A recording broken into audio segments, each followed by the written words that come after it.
Hello, hello, hello. Welcome to the Mrs. Mummy PhD podcast. I am your host, Dr. Michelle Gibbs, and I am passionate about helping scholarly mamas like you navigate your journeys with purpose so you can achieve your life and academic goals without sacrificing what matters. The reality is that scholarly mama life is multidimensional. We're scholars, yes, but we're also mothers, wives, and so much more with whole lives outside of academia. So how do we successfully navigate all this?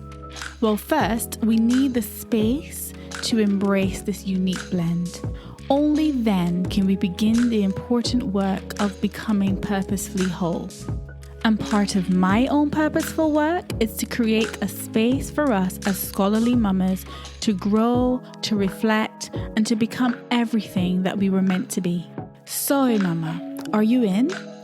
Fabulous. Let's begin. These are our journeys of becoming.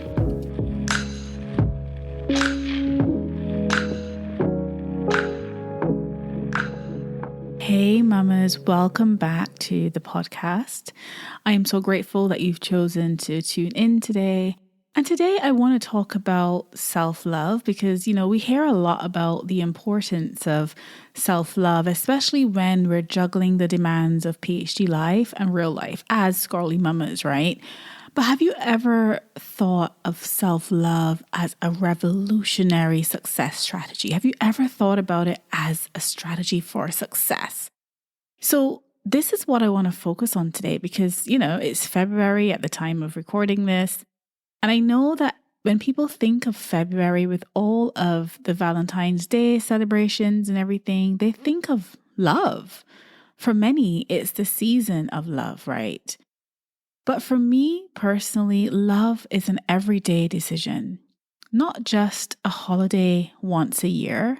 I refuse to wait for Valentine's Day to demonstrate the love I have for my husband, celebrate our beautiful marriage, be grateful for all that we share, or even show myself some love, right? And I know it sounds cliche, but for us, that's a daily thing. It's part of our lifestyle. For us, it's choosing each other day after day through the ups and the downs of love, of life, of marriage, of everything that we get to share together. And I think that this idea of just waiting for this holiday to celebrate that, to embrace that, to, raise that up into your awareness is quite dangerous actually for your relationships. And I think that making sure that you are daily reminding yourself, expressing gratitude for the blessing of love in your life, that's the secret to a happy relationship. So going back to this idea of Valentine's Day and season of love, if you're big on whining and dining for Valentine's Day and going all out on the romance, then don't let me stop you, mama, do you? This is not I'm not judging, right? I'm not judging because that's not the topic for today's episode.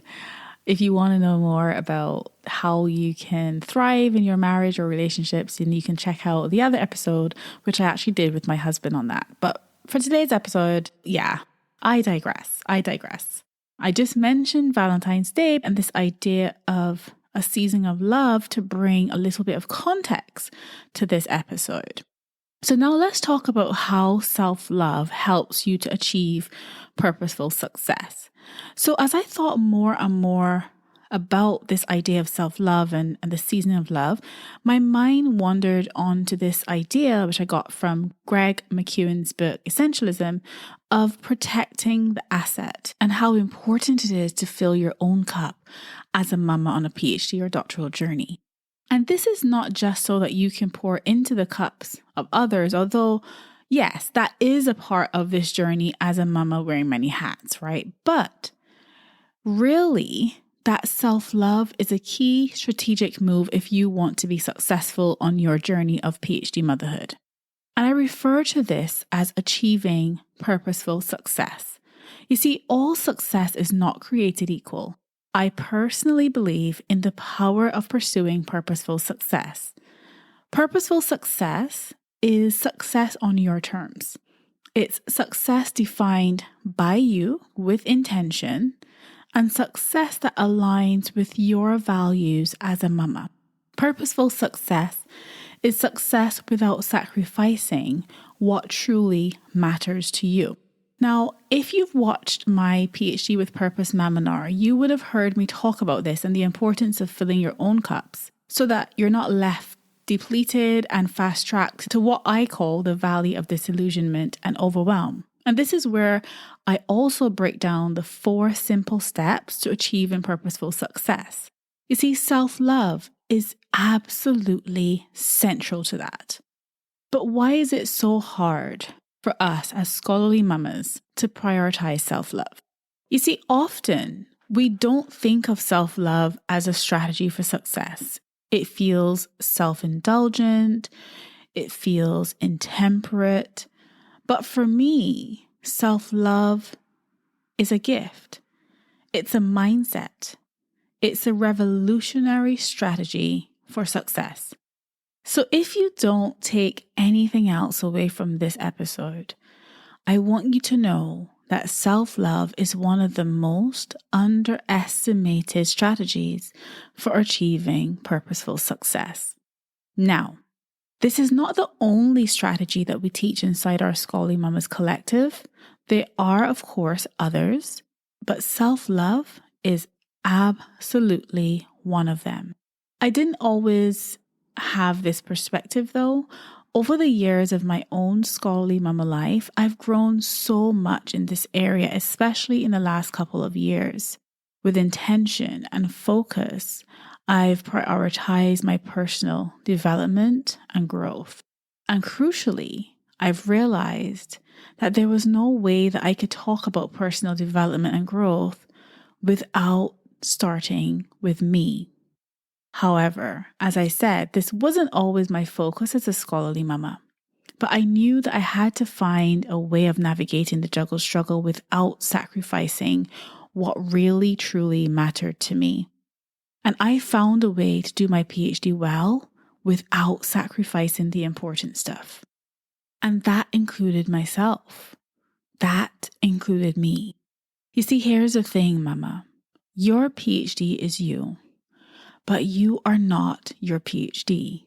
There's a clear difference in those two statements. You're not your PhD because you are more than your PhD. You wear many hats. You have purpose in this world beyond academic titles and accolades. When you're a scholarly mama, your PhD can't be your entire life. But your PhD is you. Your PhD won't exist without you in the center of that story.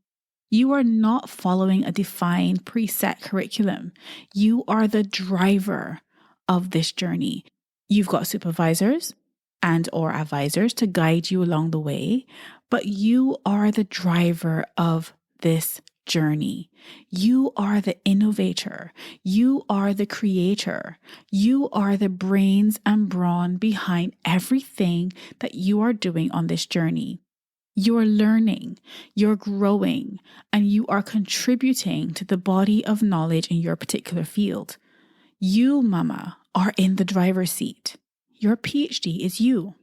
And because of that, you cannot show up for your PhD or even as a mama or a wife and partner or in your professional roles if you don't love yourself first. If you don't prioritize you and practice self-love, how can you do your PhD well? How can you pour into other cups if you don't focus on first filling yours? You see, self-love helps us as scholarly mamas to protect the asset. As I said, I talk about this more in the PhD with Purpose Maminar, which you can check out if you join us inside Scholarly Mamas Explore. You'll be able to access the PhD with Purpose Maminar there. But this idea that you can just pour from cups that are literally becoming emptier and emptier by the day without filling your own cup and protecting the asset is completely misguided and false. You must recognize that you are the asset in all of this. The PhD opportunity is not the asset, right? All the benefits of your career are great, but they don't mean anything without you. You are the asset, mama. And so that's why I want to remind you that on this journey as a scholarly mama, that self-love is one of your secret weapons here. Self-love is your revolutionary strategy for success. So you might be wondering, well, what does self-love look like in practice for a scholarly mama? For me, self-love as a scholarly mama looks like this. 1, letting go of perfectionism. It's not serving us. We need to let it go. 2, embracing and accepting all of who you are. You are a whole person, mama. Embrace and accept that. 3, practicing self-discipline because you know what matters to you and you are committed to preserving those things while you are pursuing your goals. 4, recognizing that you are worthy of success just like everyone else. Even if you're a mother, even if you wear many hats, even if you're doing other things in your life, you are still worthy of success on this journey. I am going to be honest with you. There are times where I question whether I deserve that success because I felt like I wasn't able to work at the same pace as my child-free colleagues. I had other commitments and I valued those other dimensions of my life. But I felt this guilt of not being able to always pour my all into my PhD cup. And number 5, this idea of investing in myself. It's shocking how many scholarly mamas are willing to invest in their educational or professional development or even on material things that will wither away eventually. But when they are presented with opportunities to invest in their own personal growth or things that will help them to realize their own dreams and their own goals and their own ambitions, they're full of excuses. And what does that say about how much we value ourselves? When we think about investing in ourselves, there's so much resistance there. And, thousands of pounds or dollars are being spent on this PhD, whether it's by you yourself or whether it's a scholarship or a fellowship that's supporting you or your work or what have you. Either way, doing a PhD is a huge financial investment and a huge time investment too. We know that time is infinitely more valuable than money. So with all of this investment going on, doesn't it make sense to invest in the person who is being invested in that PhD? Doesn't it make sense for that person to finish that PhD well? Because whether it's you investing in yourself or somebody else investing in you, you want to make sure that you can do it justice and do it as well as you possibly can. But because you're a mama, you also don't want to do that at the expense of the things that matter, because you'll never get those years back. You'll never get those moments back. Those moments are opportunities to build memories with your family, with your loved ones, with yourself even. And so I think it's really important that we consider a PhD not just a financial, not just an educational investment, but also an investment of our time and energy, and to make sure that we spend those resources well so that when it's all said and done, we finish well. We finish well and we're able to really enjoy what it means to have scholarly joy and purposeful success. And I think that is such an incentive, if anything, for self-love on this journey, recognizing that this is a revolutionary strategy for success. And I literally had to remind myself that my PhD doesn't have to take over my life when I practice self-love. I think I mentioned this in a very early episode about when I was doing my MRes. So I attended a seminar which was designed to give us some early insight into PhD life, because at that stage, the attendees, including myself, were trying to decide whether or not we wanted to do a PhD, right? And so the presenter had finished their PhD or was about to, I can't really recall right now. But they came to talk to us about their PhD experience. And I just remember hearing these words: your PhD is going to completely take over your life. It's going to be your breakfast, lunch, and dinner, and it's going to completely consume all of your energy. And when I heard that, I remember thinking to myself, well, that's not going to work for me because I have other things in my life that matter to me. I just can't pour everything into my PhD. Of course, I wanted to do it well. Of course, I wanted to do it justice. Of course, I wanted to contribute to my research area at the highest possible level. But I was not willing to do that at the expense of myself or the people that I love. I was not willing to do that. And so I had to come to that place of acceptance, right?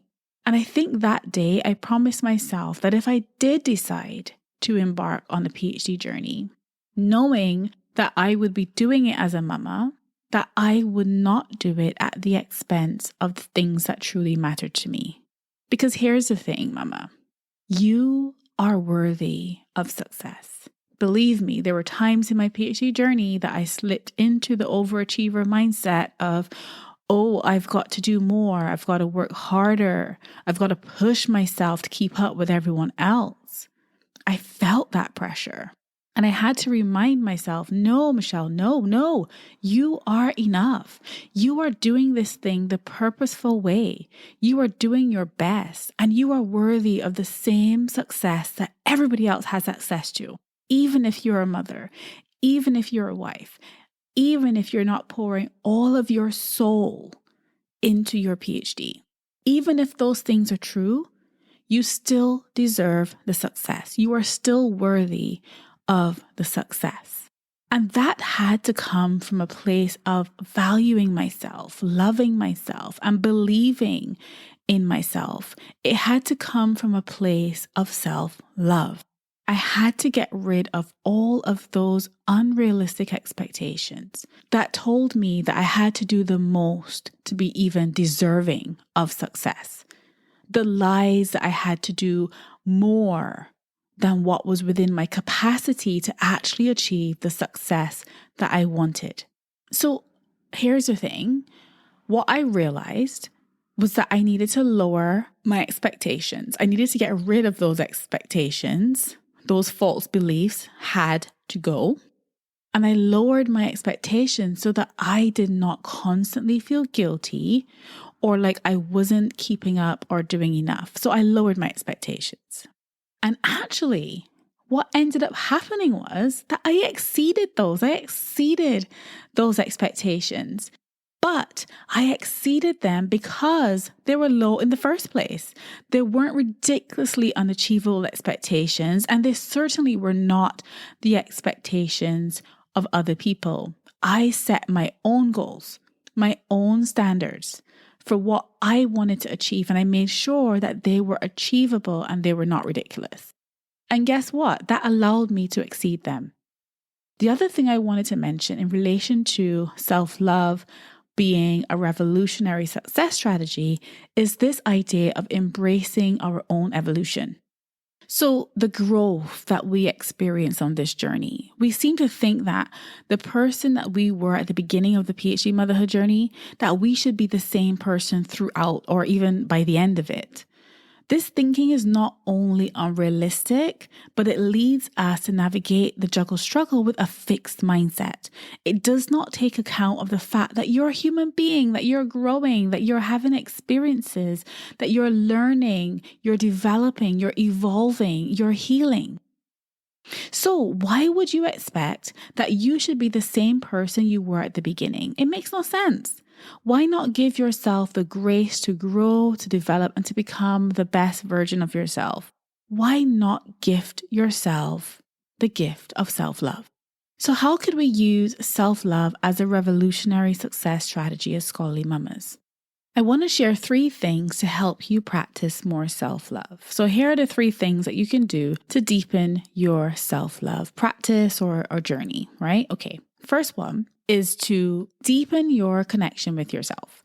There are so many ways to do this, but I've always found reflection to be a really good place to start. Now, I'm not an expert in this, but I am a natural reflector. And I believe that this is definitely a secret tool for connecting more deeply with ourselves. Unlike other working mamas who may be too busy to think, as scholarly mamas, we spend a lot of time thinking. I was saying to somebody recently that I literally get paid to think. To think. That is what you do as a researcher. You spend a lot of time thinking. We spend a lot of hours buried in the literature, conceptualizing and seeking understanding of complex ideas and findings. And the goal is thought leadership, original contributions to your field, and becoming an independent scholar. So we're not strangers to thinking time, but often we don't think much about self-love or spending time in reflection about who we are and who we want to become. And we therefore overlook the importance of becoming aware of our habits and our defaults to help us see where changes are needed. One way to begin your journey of self-love through reflection is through journaling. And inside Scholarly Mamas, inside our collective, we will be embarking on our self-love journeys together with the help of Melissa from the Wealthy Mama Co., who will be teaching us all about self-love through journaling. After receiving a cancer diagnosis as a wife and mama of two, Melissa has been on a mission to help other busy mamas connect with themselves and become rich in what matters most. She'll be delivering one of our guest mama classes inside our Scholarly Mamas Collective, and we cannot wait to elevate our self-love journeys together in 2024. Melissa has also written the most beautiful, amazing, guided self-love journal, which we will go into more depth inside our Scholarly Mamas Collective on that. But honestly, you are absolutely in for a treat. So if you are inside Scholarly Mamas and if you are inside our collective, you will be able to take this mama class very, very soon. Cannot wait. Okay, so the second way that you can elevate your self-love journey is to be kind to yourself when no one is looking. So not the elaborate spa days. I'm not talking about that stuff. I'm not talking about the girl trips. By this, I mean when you're in your own head, which is where we spend a lot of time as Scholarly Mamas. When we are in the stillness of our own thoughts, how are we talking to ourselves? What kind of self-talk are we practicing? You know, mamas, we often remind our kids of the importance of positive self-talk, but how are we modeling that? How are we talking to ourselves when no one is watching?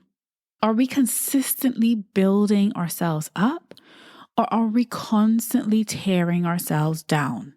Do we truly believe that we deserve success? Do we believe that we belong in the spaces that we occupy? Are we telling ourselves that we can do this and we can do it well?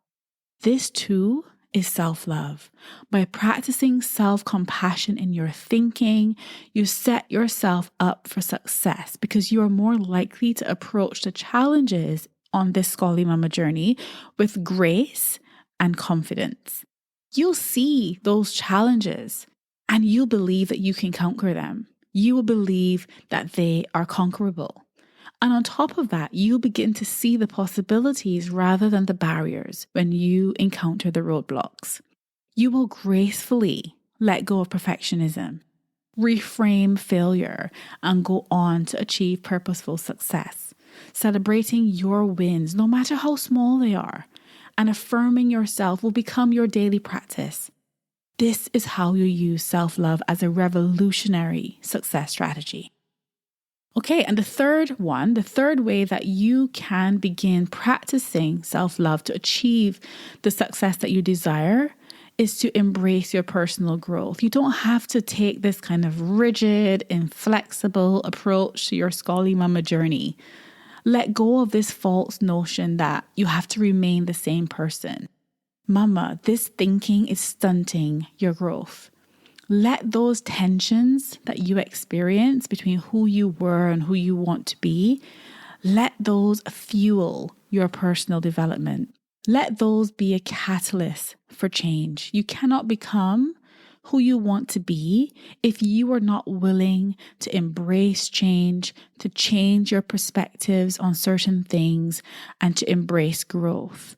A PhD journey is a long one, and a motherhood journey is for a lifetime. So how can we possibly remain the same person through all of that? It's not going to happen.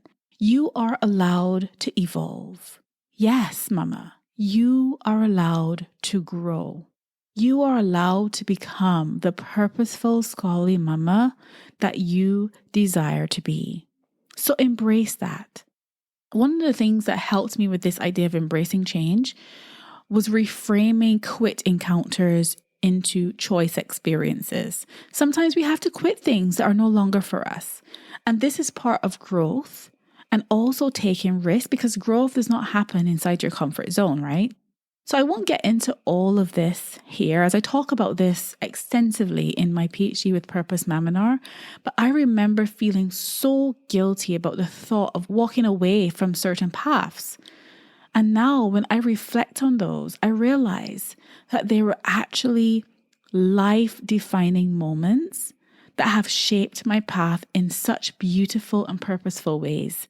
So don't be afraid of embracing change and making the choices that you need to make for yourself. Well, that's it, Mama. I hope that you found this episode helpful. I hope that it has encouraged you to think differently about self-love as a revolutionary strategy for success, especially if you're a mama doing a PhD. If you enjoyed this episode, I invite you to take a few moments and leave us a review after you finish the episode. And please do share it with another scholarly mama you know. Until next time, I am sending you lots of love and lots of gratitude. Bye for now. Thank you for tuning in to the Mrs. Mummy PhD podcast. I hope you've enjoyed the episode, and if you did and you want in on this movement, please head over to mrsmummyphd.com or scholarlymamas.com. If you want to do your PhD well without sacrificing yourself or those you love dearest, then you need your hands on my free training called the PhD with Purpose Maminar. When you join us inside Scholarly Mamas Explore, you'll get access to this free training and so much more. Remember, Mama, these are our journeys of becoming.